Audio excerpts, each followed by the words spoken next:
Hello guys, today I'm going to be talking about the dynamic effort method. So to start off, what is the dynamic effort method? Verkoshansky was a Russian researcher, and basically he found three main methods of strength training. These were the dynamic effort method, the repetition effort method, and the max effort method. So in today's video, we're going to be talking about the dynamic effort method.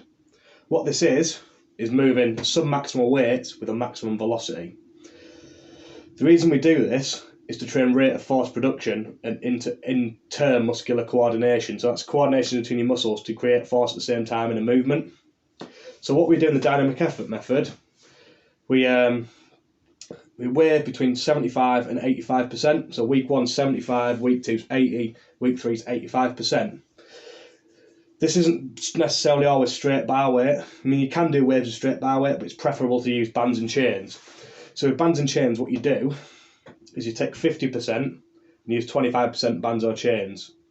So 50%, 55 and 60 to give you the 75 to 85. Right then, overall volume wise on this day, wants to be between 20 and 24 reps. The reason why this is because it fits within Prilipin's table, and also the reps per set want to be between 2 and 5. The reason why this is because A.S. Prilipin found that after 5 reps, the bar decelerates too much.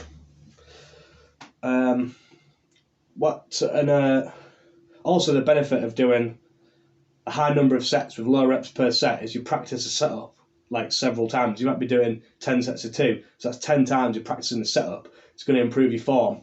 So that's the second benefit of this method. On top of the rate of force production is the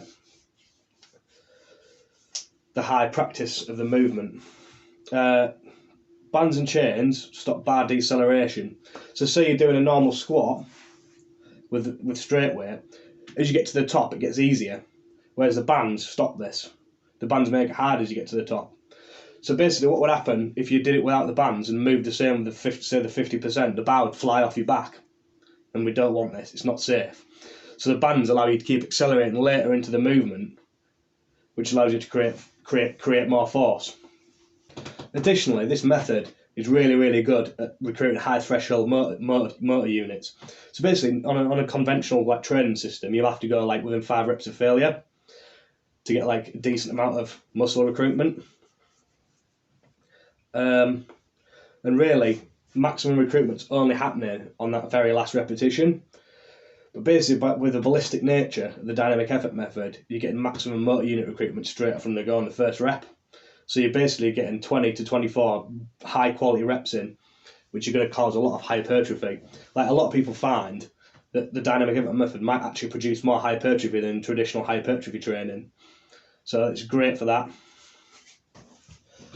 A.S. Prilipin was another Soviet-era Russian researcher, and basically looked at the volume of highly trained weightlifters over several year period, and he found optimal volumes which you should use for movements. The research is based on weightlifting, but it also carries over to the powerlifting movements when used in this way.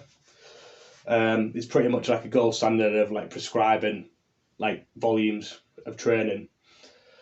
Also, the reason why low repetitions is because you might do more reps per set, your speed's going to decrease more. So recently at Westside Barbell they've started using 5 sets of 5 on squats, because they can find some of their athletes can manage to maintain the rate of force development to that 5th rep, but not everyone can do this. So I would suggest for guys who are starting for your first time, maybe stick to the 2s, stick to the prescribed reps that way. Also deadlifts. Some people find they do singles on deadlifts, so they might do 20 sets of 1 rather than 10 sets of 2. Personally, I do the 10 sets of 2 because I'm a strong man, and sometimes I even go high. I might even do the 5 sets of 5 on deadlifts.